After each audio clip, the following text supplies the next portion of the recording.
Welcome to the Big Kickoff Football Show with myself, Roy Shanahan, David Bogle and Neil Dobbs from thebigkickoff.com. Euro 2020 has got to the semi-final stage and Dave, England are still there. 4-0 victory over Ukraine. It was easy for them, wasn't it? Yeah, as I said it to my dad earlier on, like if this was Italy or Germany, we'd be saying it's classic tournament football by them doing what's needed to be done to get to where they are. So I know the English have been a little bit kind of concerned about some of their play and being boring, and of course a lot of Irish are digging the hit. But in fairness, as regards tournament play, they're hitting every note at the moment and they're peaking at the right time. And obviously they made light work of it last night. 2 great goals right at the start of the game and then right at the start of the second half to really kind of burst the bubble. But overall, when you look at all 5 games together, they're tipping along nicely. No one's really sticking out in a bad way. They're all playing well. Anyone that's coming on is impressive. Henderson came on and played a half an hour last night, and nice headache now. Will he split the two, or will he keep the Rice and Phillips? But overall, as I said, if you put them in the blue of Italy or the white and black of Germany, we'd be all very impressive, saying typical Italian Germans doing what they do, very efficient, very matter of fact, and very non-England. Look, very solid. 5 in a row now. I think it's, Lineker said last night, I think it's only been done once, and I think it was Italy back in 1990. So very efficient, which is not something we usually say when it comes to England. Yeah.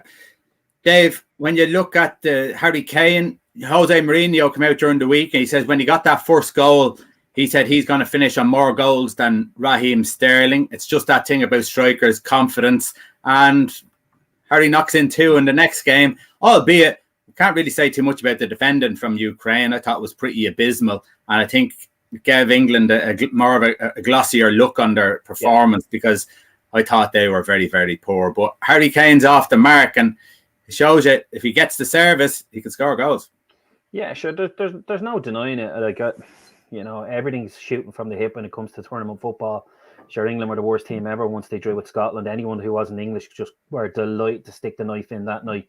And now I'd love to hear their opinions change now about them, which no doubt they have. But Harry Kane, like anyone else, like I think it was Shearer said it because he was the same before 96. He hadn't scored in 14 or 15 games. He said, trust me, once it comes, that's it. It opens up the floodgates. And in fairness, it was good old-fashioned simple goals, from the wing. And Luke Shaw has been, obviously they must have picked on the left because between himself and Sterling, they got a lot of joy. Obviously Sterling's first goal came in off the left and put it into for Kane, and then Shaw set up 2 of them. So everything was coming in from that side, and that's where the weakness came from because Walker was quite quiet on the far side in relation to creating chances. But you know yourself, any striker worth their salt, and Kane is as good a finisher as anyone out there.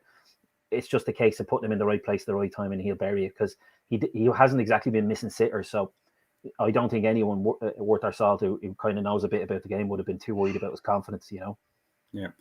Neil, I wrote an article during the week saying that born England could go all the way and win Euro 2020. Nothing really has changed my mind. Even though they scored 4 goals last night, I thought it was a very weak Ukrainian team.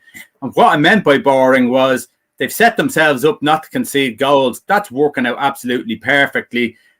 It'll be interesting to see. Again, they've got a good draw again through to the final.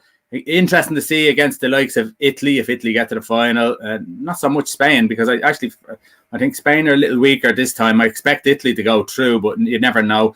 But England seem to have the game plan. They've made it sure not going to concede goals. We're not really going to create chances. There's some stats up there. Most attempts on goal. You can see Italy there, 101, Spain 95, Denmark 90. England are on 38. So they're not creating the chances, but they're not letting in goals, and that gets you to tournament finals.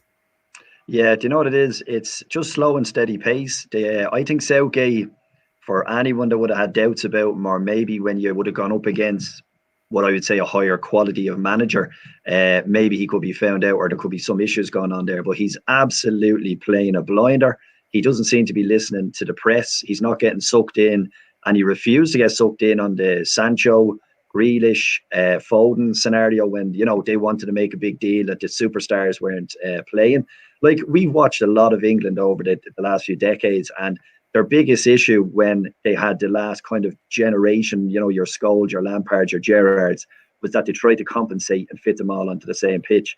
And my God, it's like Southgate has learned from that, and he is not having any of it. Like, who would have had, even in our pre-predictions, Declan Rice and Phillips sitting in front of the back too? Now, you knew he was going to play that system because that's the way he's set up. But I think he's been very, very clever that he identifies through Foden, through Sterling, that they've got goals in them. And if they just sit and wait, that kind of Leicester City counter-attack style, maybe even Spurs counter-attack style, he's identified something that he's brought into the camp this tournament. And it's absolutely working a treat. They're not squandering any chances. Sterling and Kane have been absolutely lethal when they've got their chances. And yeah, everything is looking really, really well for them, especially with the other some of the other countries getting knocked out so early, the likes of France. This semi-final, Neil, against Denmark could be a dire game altogether. I'm nearly foreseeing the worst game of the tournament. Denmark are set up well defensively. England are set up well defensively. I mean, I suppose it could come out and bite me in the arse and be a 3-3 thriller, but I'm not expecting it. No, I wouldn't. And I don't think that at any stage Southgate is going to kind of take the shackles off and say, right, lads, let's go with these. He could have done it against Ukraine because, as you were saying, they're a very poor side, Ukraine. Even Sweden in the previous round against Ukraine, till they got the man sent off, looked a better footballing side, or at least a more entertaining side. This is more or less probably their first proper test now. With no disrespect to Germany, they just didn't have that about them in this tournament, Germany. But this will be a really good challenge for them. And again, I can just see them sitting there because they know sooner or later when you put Sterling and Kane up against the back line in Denmark, they're eventually going to carve open one chance. And that's all they seem to need this tournament is one chance. Yeah. I'm going to put you on the spot, Neil. England, Denmark, who goes through? Do you know what? I hope that they concede a goal because I'm tired of a clean sheet and a boring clean sheet. It'd be nice to see them concede early, but I could still, even if they concede early, I can still see England going up another gear. I think they're just timing it right to hit the peak. And yeah, England are going to see it through maybe 2-1, 3-1, something like that. Okay. Dave, I'll give you Italy. Italy against Belgium, 2-1 victory for them. They've just looked impressive all the way through. They're the only team who've won every game. Really, really good from the Italians so far. Yeah, like at the very first game against Turkey, like I was impressed, but I thought it was a little bit on the slow side. But as when I was talking to Matty, actually one of the days out of the school, he's like, I kind of see where you're getting, but I think it's slow up until they get to the final third, but then it's kind of very patient play and stuff like that. So in fairness to them, they're just look, it's a bit like England. They're just such a well-balanced side. Like the two L boys in the back line who just live for blocks and getting their bodies in front of everything. They're just loving and high-fiving each other any chance they can get. And you've got nice, fresh, energetic, kind of inventive players, which is not something you would really have too much with Italy in the likes of Insigne and I can't think of the guy. Chiesa. Yeah, apologies. Yeah, Chiesa. And then the fast healing Ciro Immobile up front. As we famously seen on Friday night, it was the miracle that he got up off the ground. But anyway, it's just a well balanced side. And then with Verratti coming back, it's just really kind of put the cherry on top in relation to midfield. So right from start to finish, and Donnarumma hasn't really put too much of a foot wrong. He really looks like a serious. I've never seen too much of him considering he's been around for such a long time and started at 16, 17. But just from 1 up to 11, they're just such a very well balanced side, very patient side, but very clever in the ball. It's not just passing for passing's sake. There seems to be always they're watching for that killer pass, and then that little bit of magic, that little bit of just that quick little slow, and then that quick, and then all of a sudden something happens. But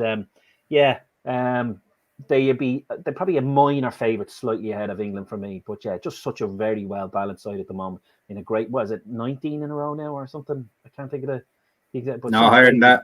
It's higher than that. I think they're at 24 or 25. There you go. Well, maybe that's what it was beforehand. So, but it's an incredible stat. And what's the story with Mancini's hair, lads? Wasn't he great? Is he reversing time? Roy's frozen, has he? Roy has frozen. I shocked him with Mancini's hair. You broke the internet with the Mancini comments. Oh, he's coming back. And then we're back. It was Mancini's hair, was it, Roy? Was it? It switched on the internet, Abby. When you look at Belgium, their golden generation, Dave, is this going to be a bit like England and their golden generation falls apart without winning anything? Yeah, like I suppose hindsight's a wonderful thing when you look back, but they 5 or 6 top players, but like that back line was out, like Vertonghen and Alderweireld and Vermaelen, like deep down that's a weak link. Like they're nice players and they're solid players in a decent level, but they're not the same as your Hazards and Lukaku's and everyone else going forward. And that's where they were and that's where they were weak again against Italy. They were just that's where I think they've been lacking all the time, and that's why they've always been kind of left short. Even against Portugal, they were bitterly disappointing. Like considering it was all Portugal, and apparently Ronaldo said something to Courtois afterwards that you were lucky, and I'd have to agree with him to a certain extent. But yeah, it just didn't really flow too much. Now, obviously, De Bruyne showed his class in flashes, but yeah, the supporting cast just wasn't really firing on all cylinders. And then the back line they're all well into their 30s now, and I think it was a tournament too far for them. And then the balance throughout the team just was off kilter because of that, I think. Yeah. Roy, what was the story with this Doku lad? Like he came on, he was outrageous. And it's like, well, where's he been for the last 5 games? You know? Yeah. See, when you have the big names, not everyone gets a chance, and all of a sudden then you have to throw someone in. So, it's interesting. Although it still probably wouldn't have been enough now to get them to push them on. As you said, like they're too open at the back.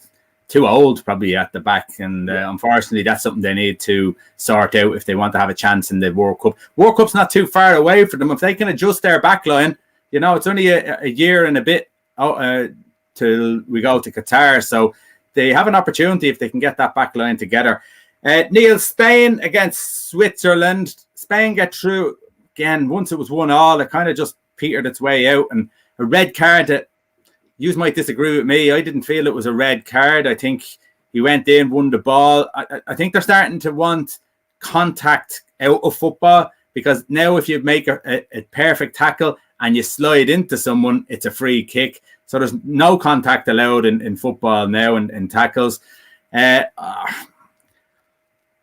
penalties, Switzerland blew it, didn't they? They had the upper hand twice in the penalties, and worst penalties I'm not sure I'm going to see. You could read them a mile away. Their body shape was shaping up to go to the goalkeeper's right.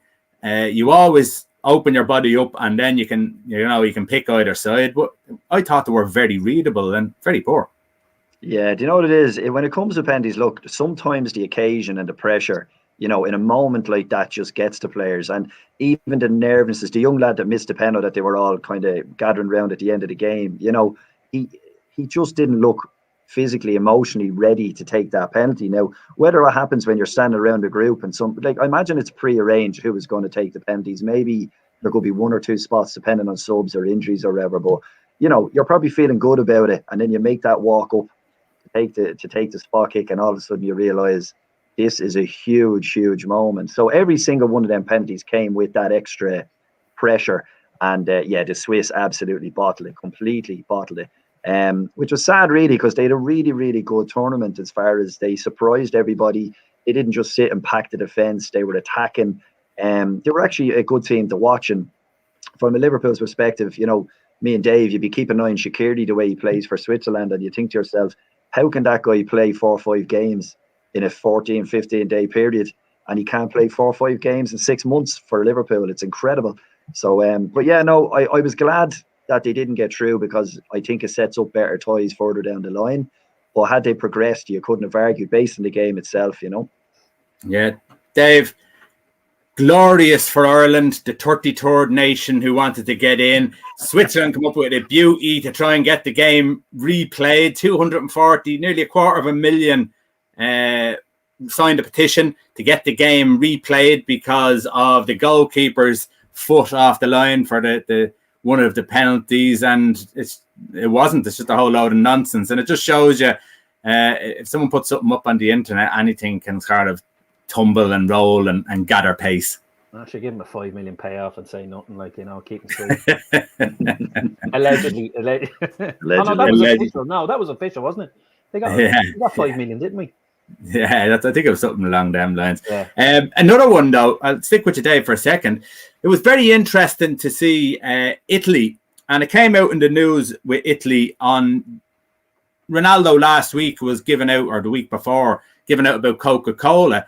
And it comes out now that the after-match routine that Italy have straight after the game is pizza and Coke that regenerates the players, and this has been there for an awful long time. And you know your sugar levels. The Coke is there for the sugar levels after the game. The pizza is there to get the carbohydrates back into you.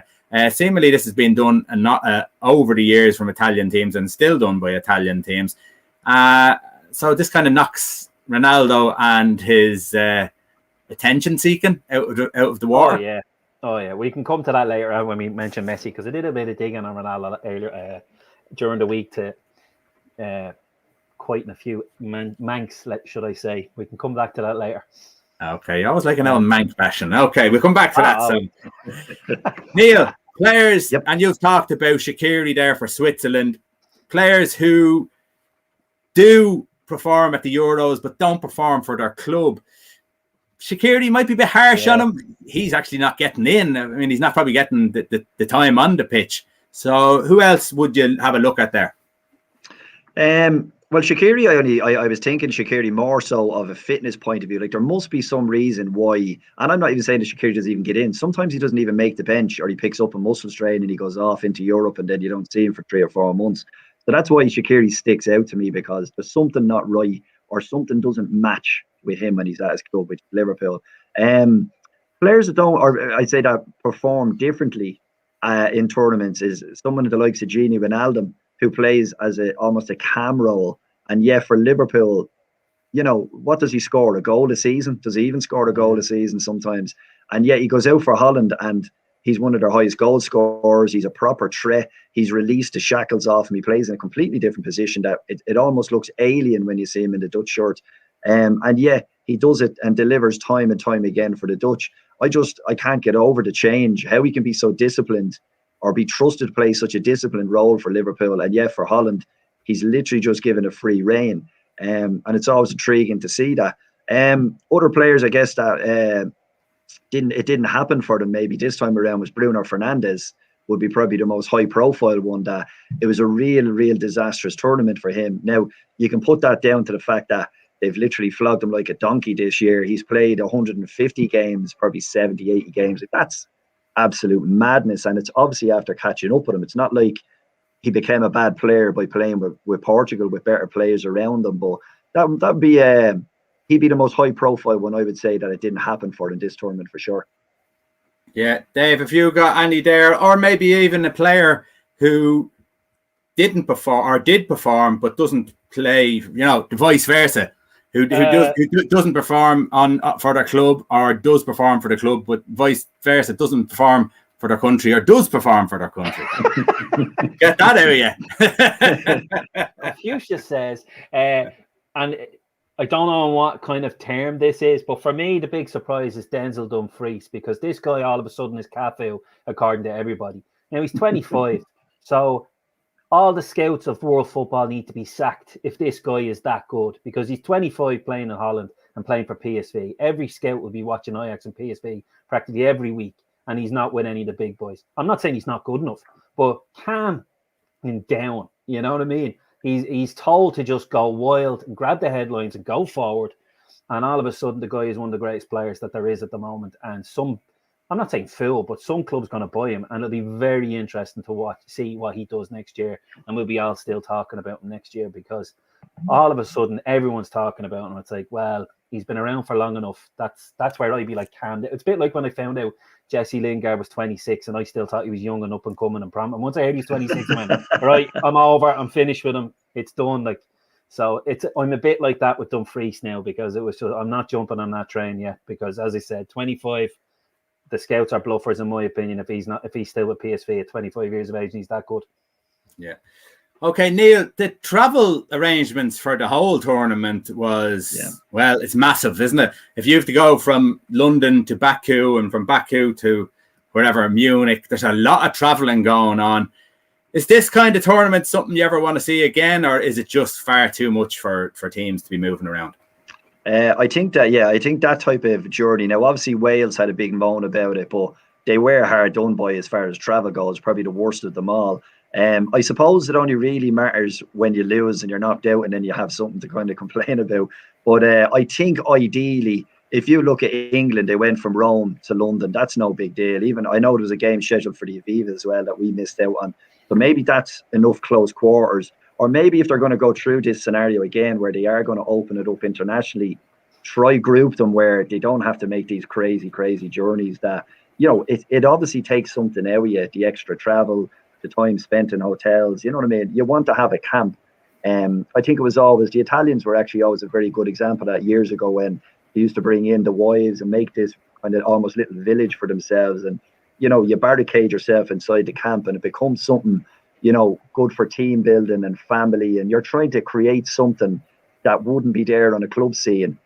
So to have them moving every 3 or 4 days from place to place, I want to hear more from the players, I guess, of how they feel it went afterwards. But Wales obviously have nailed their colours to the mast and said that was a disaster and we really didn't enjoy it. And maybe that was the reason, I'd give them that they felt a little flat in their performances and maybe they couldn't generate that kind of feel-good factor for the team that it showed on the pitch.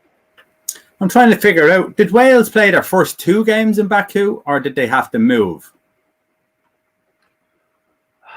That's a good question. I'm nearly sure they played their first 2 games. I'll come back to that one because I really want to. And then down to Rome. No, 2 in Baku, 1 in Italy, and then was the third one in the last 16 was Bucharest or Budapest or something? Could have been. So I don't think there was too much. I think they might be having them on where they didn't need them on.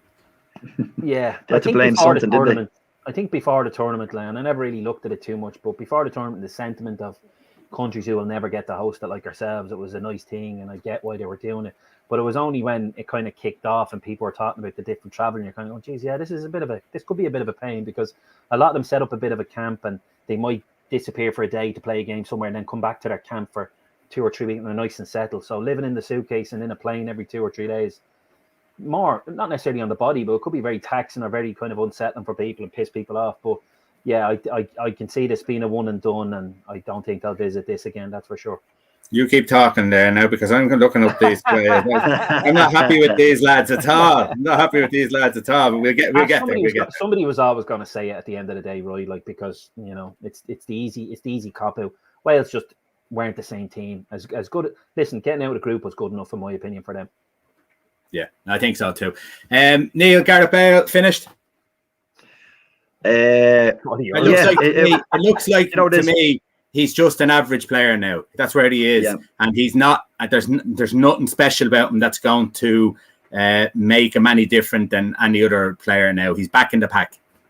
I was very harsh. I think someone said to me I was very harsh on Wales when they were in the group, and I was saying, look, they're going to get out of the group, but they're going to go no further. I also felt that I thought Wales lost that. It's like that feel-good factor that you see with Italy now where it means so much to them and they're chomping at the bit and you can see everyone kind of all pulling in the same direction. And I think Bale, Ramsey, a couple of these guys are finished now. Bale gets a free pass, kind of a little bit like Ronaldo. The difference is Ronaldo delivers and Bale has been off the pace now for what are we talking, 3 years, 4 years? Like, I mean, take the Champions League final overhead, greatest scored goal in the final out of his repertoire, and he's had a nothing last 4 or 5 years. So maybe for Wales, they have to still respect his caliber, what he's done and who he is. And, you would hope that he has a good impression on the youngsters in the squad. But I think we pointed out, they took off Dan James one game when Dan James had plenty left in the tank and Bale was kind of swanning around the pitch at this stage. So I think he's definitely finished. He proved that, for Spurs, a little bit of fleeting moments where he has something. But as far as being a big game player again, I think he's finished. I think that could be the end of him. Yeah. Stu says, 4 games in the semis had home advantage, mind you. FIFA aren't corrupt. The football heritage of Baku had to stage a few games. Cash. Yeah, I don't think anyone can disagree with that. And now the World Cup's going to be in Qatar, where they probably have never seen a football in their life before. And maybe we will see rugby posts over there when we eventually go over. Who knows? And that's a whole different story when you talk about the humanitarian side of things. And seemingly about 3,000 people who have died building the thing. So, whole new story. Stu, you might just very well be right. David, Copa America.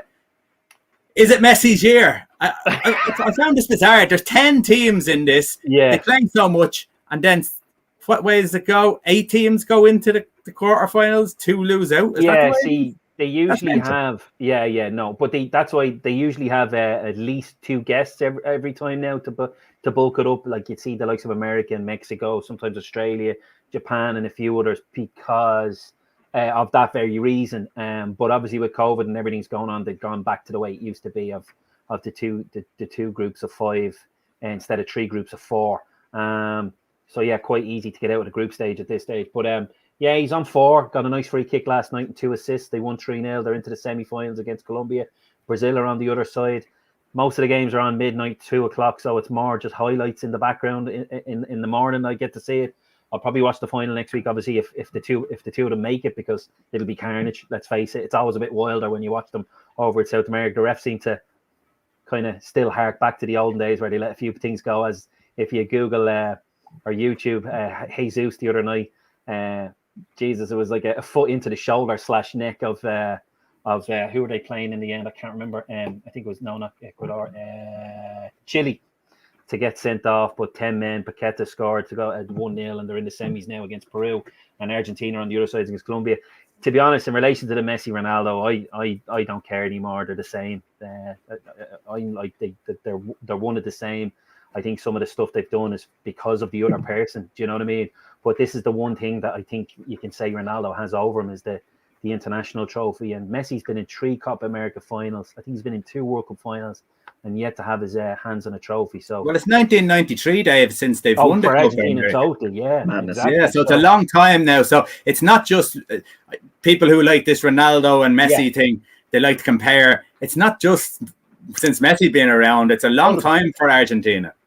100%, certainly with the Copa America. Like obviously Brazil have had the stranglehold of Colombia and Chile. Chile have won a few as well, but they've had some good squad. And Uruguay then with the Suarez's and Cavani's of the world. So there's been a kind of a share around. But as I said, 3 missed finals. And I think, is it 2 World Cups? I think it's 2 World Cup finals. Maybe definitely 1. So yeah, just to get his hands on a... She was just happy with the rugby goal post. He's not wrong there. He might be in the Cristiano camp. Yeah. That's another day anyway. That's the only thing. Like obviously Ronaldo has the little one-upmanship in the international stakes, but in regards to free kicks, there is only one winner, and that's Messi. Because Ronaldo in general not great at all, but he got a nice one last night. So yeah, it could be a dream Brazil-Argentina final next week, but yeah, he's got 4. He's off and running. He seems in good form. They seem to be gelling a little better than usual because he used to kind of do a bit of a one-man show in the last few tournaments if things weren't going well, and he just kept going deeper and deeper to try and be a playmaker, and he's not where he should be, which is up in the final third. So they seem to have a little bit of a slightly better balance this time, and yeah, you might get the dream final next week, and then if he gets it, it just honours even again across the board for me. And he's top goal scorer with 4 goals. Neil, did you see the Gabriel Jesus karate kick? I suppose. Yeah. It was unbelievable. And I gave him the little bit of the benefit of the doubt when I watched the first. He had his eye on the ball all the way. But then when you see it from the wider screen, he actually did have a look up on his 15-yard run towards him, had a little glance, and about 10 yards he was looking at the ball. He knew he was there. Yeah, it was. Do you know what? I would have loved to see Graham Souness's response to seeing something like that. You know, only laying a tag on him, no big deal. But geez, he caught him. Like, he absolutely did a number on him. I don't know what you put that down to. Like, as you say, he had loads of time to assimilate that in his mind to kind of say, what am I doing here? And he'd loads of time to pull out of it. But as Dave was saying there, Copa America, you know, it's no holds barred down there. It's like the WWE at times, and they absolutely get stuck in. Yeah. I'm surprised they don't throw them out a couple of rubbish bins and sticks to beat each other to death on the field. They're absolute savage. They're brilliant games to watch. They're absolutely brilliant games to watch. At times, if you get the right game, but the way the referee lets it go. But yeah, I mean, he was never getting away with that. If anything, to go in for it, a 4-match ban just to make sure he never does it again. It was an absolute moment of madness. Yeah, ridiculous. Stu's getting one more in there. Messi's an artist, Cristiano an engineer, but it's all subjective. Cristiano dribbles went down and his offside went up when he went to Spain. No Tony Hibberts or Titus Brambles in La Liga. He's absolutely right. Bang on, Stu. Little fun fact, because like the boys are trying to crank it up. He's the best ever, and I'm like, they're one of the same in my opinion. Blah blah blah. Oh, he's won in 3 different countries. But nah, not having it. They were with Man United and they were at Juventus. They were going to win them regardless whether he was in it, and they would have won it with Messi in them. But interestingly, I'd done a bit of digging for a bit of crack because I was bored working from home here one of the days. And the 3 years before he went to Juventus won the double every year for the 3 seasons. The 3 seasons he was there, they won the league the first year, the league the second year, and only the Coppa Italia this year. Benzema, for the 3 seasons since he's left, he's got over 20 goals in every season. He only got over 20 goals 3 times in the 9 seasons under Ronaldo. Wow. So at this stage of his career, I think it's when you sign Ronaldo, it's a franchise. It becomes the Ronaldo team in a little way. I'm not taking away from his career, but it just goes to show you his numbers stay the same and he still looks impressive. But I think his teams around him at the moment are starting to get weaker because he needs to still look good and still be in the limelight. That's just my personal view, but I would never. It's a matter of taste when it comes to who do you prefer, and I don't care whether you pick Messi or Ronaldo, but it's just a bit of an interesting one over the last 3 seasons of his career, Okay, we'll move on just after this. Stu says Souness would endorse Jesus' bang at it karate kick, so he probably would. It's all about the picture. He loves to say that. You see the picture in his head, and yeah. He'd probably blame Paul Pogba for the kick somehow as well. Neil, the new football season starts this week. Well, if you actually look at it, the Scottish teams have been back. Celtic have been back. All the Scottish Premiership. They start at the end of July. The Premier League teams all start up this week. There's a few managers who have taken new jobs. We'll go with Nuno Espirito Santos. Neil, good appointment or not? I think he could be a good appointment. I think if he gets his backroom staff, I think if he gets a budget. But I think with Spurs, it always comes down to the budget, doesn't it? As in, what are they going to do? Dare I say, how are they going to spend the Harry Kane money? If they let Harry Kane go, it becomes a massive job, an absolute massive job. How do they spend that money? Maybe Nuno's the man to bring in the Portuguese flavour to the club and start finding these guys that he found at Wolves that kind of impressed. You know what I mean? He has a good eye on the Portuguese league. So I think that could be a good appointment. It just depends on how well he's backed, how Levy deals with the Kane scenario. We were commenting about this before. Do you wait on Kane and kind of drag it out to the last minute to get the top dollar for him? Or do you cut your losses right after the Euros and go, right, he's gone, get your 100, 150 million, whatever it is, and let's get this reinvested as quickly as we can. So I think if they invest with Nuno and they trust him, and I'm hoping he got on board because he was given these assurances that he can bring in players, I think Spurs will enjoy his way of playing football. I think he can make them into a decent team. It was probably just about time for him to move on at Wolves. I think he kind of went and did what he needed to do, and a fresh challenge will it'll let us know, I guess, whether he's that next bracket of manager that can step up a level, because there's a hell of a lot more expectation of Spurs than there ever was at Wolves. So hopefully he gets the backing and hopefully turns into a good football he produces and does makes a good fist of it. Yeah, Dave, Nuno comes into the club. I'm going to ask you a question before I ask you another question. The question is, will he win something next year? Fair Play Award. So the second question is, Harry Kane is probably thinking the exact same as you. He's not hanging around, is he? If he wants to get his hands on some silver, the only have a word with Alan Shearer. You know what I mean? Do you want to sit in the Match of the Day studio in about 10 years' time, happy with a couple of. Actually, what has he won? I don't think he's won it with Spurs. He's won nothing. That's what I'm saying. Shearer had it in his back pocket. Yeah. At least he had the league title. But would he be happy sitting there beside somebody who's not half the player that he was, but has a couple of trophies in his back pocket? I don't think so. So I'd be shocked if he doesn't. And I think it's the right time for Spurs to get absolute top dollar now that he's starting to bang them in the Euros as well. So whatever his going rate was, could have easily gone up another 10 or 15 million now at this stage. So if it's going to happen, I think they should do it now. But for Kane, if he sticks around, it's kind of like, well, I don't want to hear you moaning in a few years' time, and you might have a few golden boots, but whoopie-doo, they mean nothing, you know. Who does Nuno raid from Wolves, Dave? Who does he take? If he has one player to take? Strength of midfield again, I go with Neves. I like Neves. I think he's a good player, a bit of both for both the sitting, and nice in between midfielder. You know, good link up. I think him and Højbjerg would be a good foil. Højbjerg can do the donkey work, and then Neves obviously has got a great shot in him and the whole lot, and getting forward and helping out potentially if the likes of Kane and Son were still there. But I suppose if Kane's going, maybe bring Jimenez in with him as well in his kit bag. So if you ask me for one, but I'd sneak in Jimenez as well, but he's not gonna fill the void. Like, Kane is a serious finisher. Like, he's one of only 2 or 3 at the moment. He's only one of only 2 people who consistently get 20 goals a season in the Premier League. So you don't replace him all that handy unless you go and buy Salah. That's it, yeah. Neil, who would you fit in? He already has Matt Doherty, who we had there before. Maybe this is going to benefit Matt Doherty, but who else would you bring along? Well, I think he has to make a decision first and foremost. Nuno kind of switched from the 3 at the back thing to the 4 last year, and I don't think it kind of bore fruit.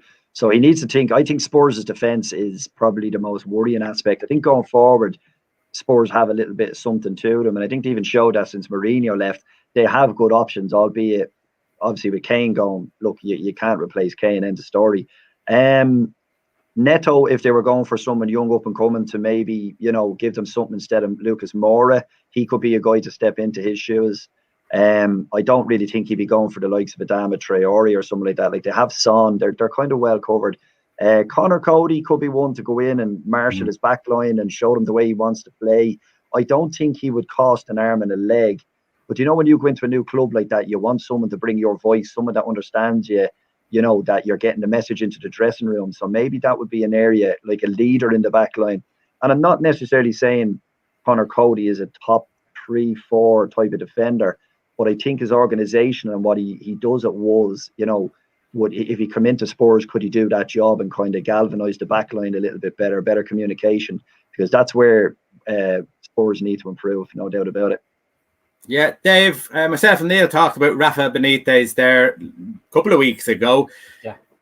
He's taken the job. It's official now. He's the man. Everton have a new stadium, which they can actually move in and start building from the 26th of July. It's going to be 52,888 capacity, 505 million. I think 350 million of that is going to be through the private sector and, naming rights and stuff like that. So they've got the potential now to build on something. What does Rafa Benitez bring, and what type of player can he bring in as well? He could probably bring. Well, it depends on the people behind him and his bosses. I think he could bring stability if they give him a couple of years. It's a bit of a project to maybe set them up for when they hit the heights of this fancy new stadium. Because, if they want to be where the fans want to be, you need billions. They want to be in the Champions League. They want to be they don't want to be 7th and 8th. They don't want to be the best of the rest. Let's be honest, and that's why your Koemans of this world and everyone, they gave him a load of money, spent a bit 100 million on 10 to 12 players instead of 2 or 3 quality ones, and they've made a mess of it for the last couple of years since Moyes has left, to be honest. So if they give him time, don't necessarily have to give him bucket loads of money, but give him time to build a nice solid team, very tough to beat, something similar to what he's done before. He could set them up potentially for moving up, depending on how long he wants to stick around. But is he a bit too long in the tooth now? When he first went to Liverpool, he was still fresh. He would have been the first one to dip into the Spanish market like Wenger did in the French market at Arsenal. He had the jump on everyone. He was able to go in and get Alonso and Garcia and these other guys when no one else was really fishing in that pond. That kind of pool is dead now for him, in the sense that he doesn't have them little nuggets the way he would have. So, he's like Ancelotti. They all sang his praises, but as soon as he got a good gig, he was gone. He's seen the way it is at Everton, let's face it. So I think obviously Rafa has a strong link to the city. He has the house still there. If they give him a bit of time, which most managers never get, you never know. You could just make them nice and stable and make them that awkward side that Everton used to be, and could have their little day in the sun and sneak into the 4 in 2 or 3 years' time. Let's be honest, it's not going to happen overnight unless all of a sudden there's a billion out of nowhere. But it's a slow and steady process for the likes of these teams that they need to try and break into that big 4. Look at Liverpool's 3 or 4 seasons before Klopp got anywhere, and they had way more than what Everton had. So that's how big a task this is. So that's where you want to go, you need to calm down, relax, and let whoever it is do their job for a few years. Otherwise, it's just going to be a vicious circle, and who's going to be Duncan Ferguson's new boss this time next year again. Yeah, and I thought it was absolutely brilliant when the banner that was put outside Benitez, don't take the job, we know where you live, and they put it outside the wrong house. So that just says it all about those type of people. So Neil, we won't talk to you about the Everton one because we've done that already, but I will. Patrick Vieira has taken the Crystal Palace job, and this is a very interesting one to go from a very experienced manager in Roy Hodgson. And albeit Roy has left of his own regard, maybe there was a talk there that, maybe step down Roy, but he's gone. And they've taken in, well, you won't say he's inexperienced because he's worked with New York City. He's done okay at New York City. He's worked with Nice now for a couple of seasons and got the sack, but he still is young relatively. And I suppose this is his big chance. What do you make of the appointment? This is probably from Vieira's perspective why he decided this was the moment that he wanted to make the jump to the Premier League. The rebuilding job at Crystal Palace is absolutely massive. This has been coming down the line now 3 or 4 years that they knew, 9 or 10 senior players were out of contract. They weren't renewing.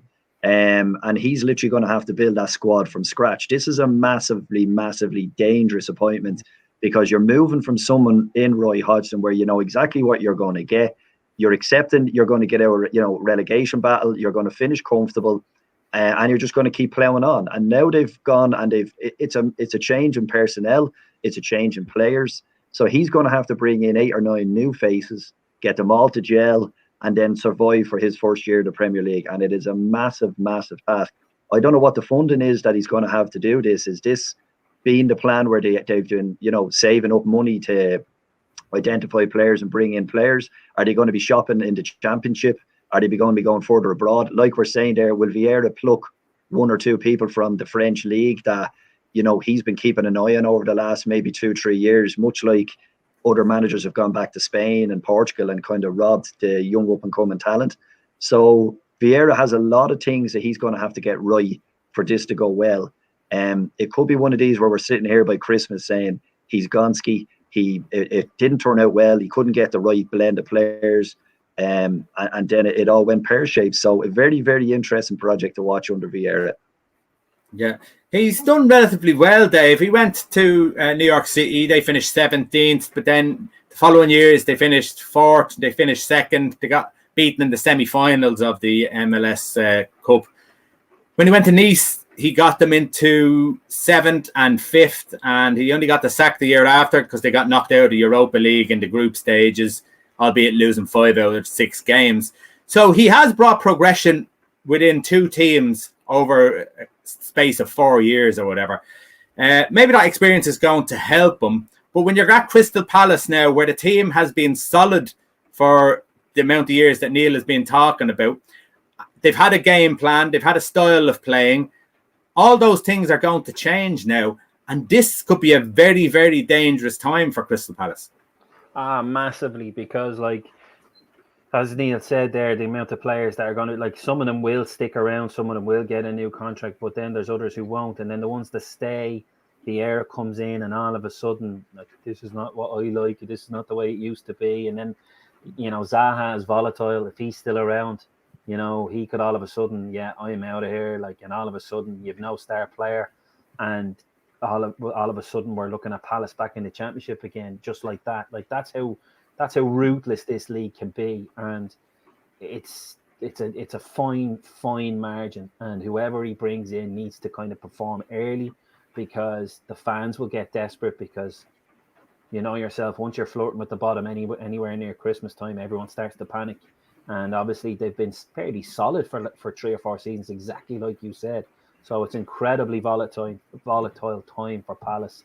And it's, I don't want to say it, but he should be up in the top 2 or 3 favourites for the sack, which is terrible because there always is as the season starts. But that's how sad it could be, because as much as Parish has a bit of a plan and whatever, it all goes out the window if they look like they're going to be going down to the Championship.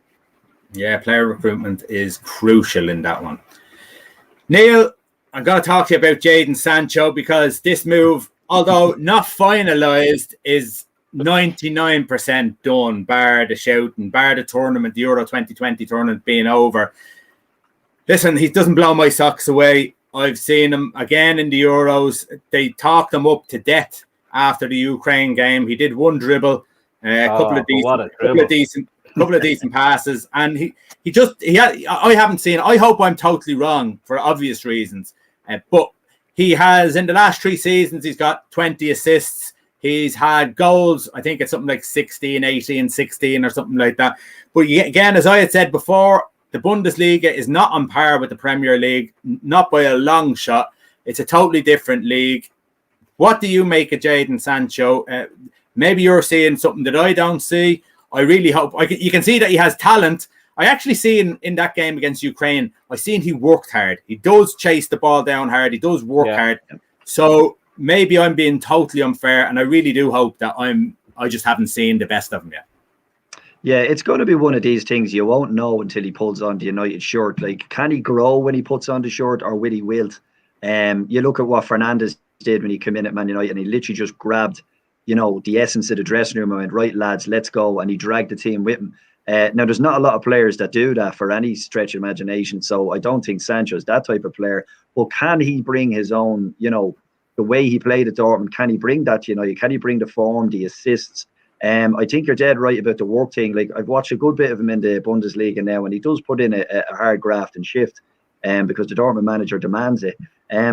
I think my biggest issue with him here is the price tag. It's the whole, buying English, you end up paying, 20, 30 million more than you would care to, where, surely there's a German, an Italian, a Spanish Sancho out there that you pick up for 20, 25 million, and that feels less of a gamble. I think they're pinning a lot of hopes on him at the price tag. They've been chasing him for 2-3 years now, and look, they finally get their man. So it's either going to go really well for him. I can't see it going bad for him, as if I still think he'll bring more balance to the right hand side of the pitch, and Man United kind of do need that. But there is a knock-on effect here of what they're going to do with Greenwood. Will it stifle Greenwood into formation? Can they fit them all into the team? Does he have another plan for Greenwood, maybe to play more further forward? A lot of unanswered questions. I just think the price tag and the expectation, like, what is he going to need to do in season 1 for you to turn around and say it's justified? 10 goals, 15 assists, and Man United are in the top 4 flying, you know what I mean? So it's a big demand on very, very young shoulders. I'd be interested to watch if he can fulfill that promise, because a lot of players go to Man United and realise, I'm playing in the big leagues here. It's not what I thought it was going to be. So we'll see if he sinks or swims. Yeah, Dave, I when I seen Memphis Depay go to United, I was excited by him. First couple of games, he actually did really well. Maybe first 10 games or so, he started off relatively well. Then he drifted away, and I kind of looked at Van Gaal and I said, I think you're after probably damaging this player. He's gone to France.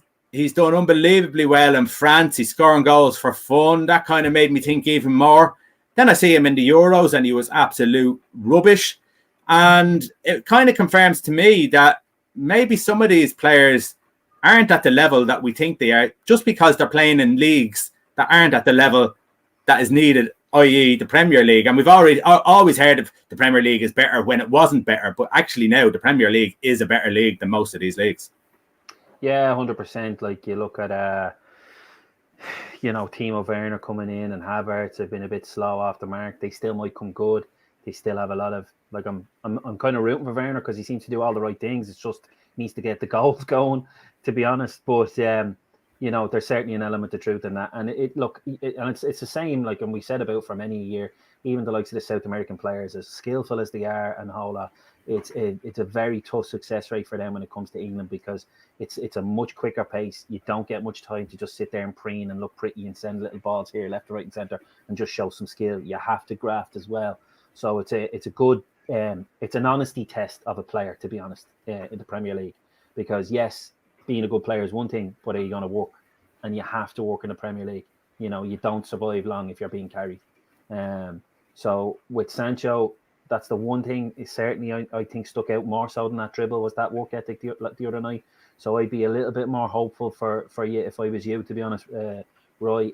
He's not going to be a 20 goal a season man, I don't think, But to be honest, he's more of a winger, like a midfieldy winger than a goal scoring winger.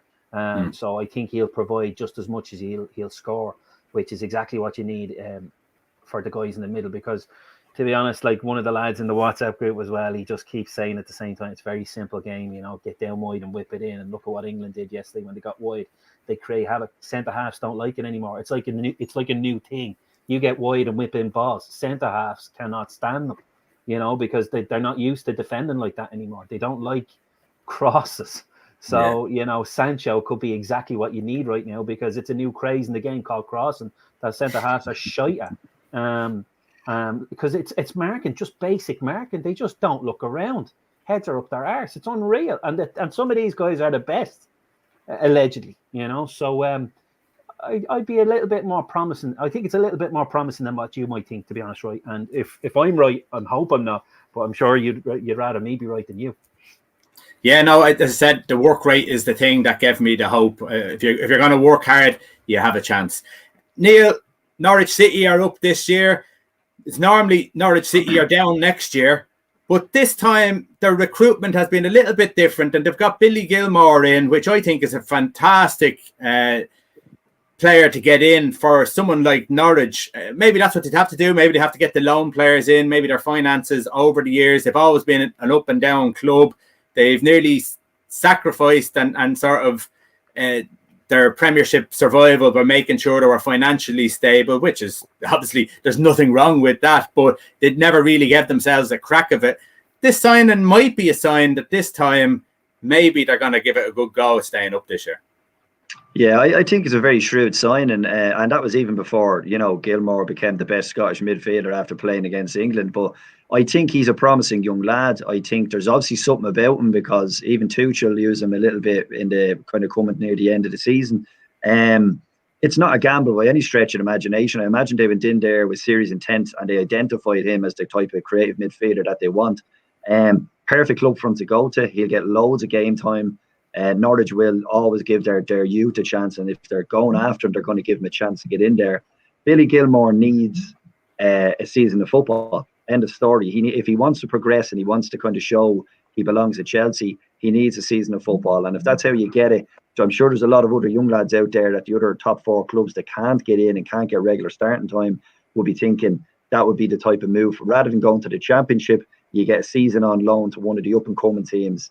And that this could really be a catalyst, I think, for him to show what he can do over a continued period. Norwich obviously play a lovely style of football as well. They're not a kind of kick and hoop style. So it gives him a chance to put himself in the shop window, but at least it gives him a focus for a full year, full on loan spell, and I think he'll do very well there. Yeah, okay. We're going to leave it at that. We've got the Big Kickoff Football Show next week. We still have to depend what time it's going to be on it, because it depends on the final. The final's on, I believe, at 8 o'clock, isn't it? It depends if it goes to extra time and penalty. So maybe we'll move it till the Monday night, but you might have it later on after. We'll decide that during the week. But again, if you want to, don't forget to subscribe, and don't forget to have a look at the bigkickoff.com. There's plenty of good articles about the Euros, about League of Ireland football, and jet sport in general. David, thanks very much. Neil, thanks very much.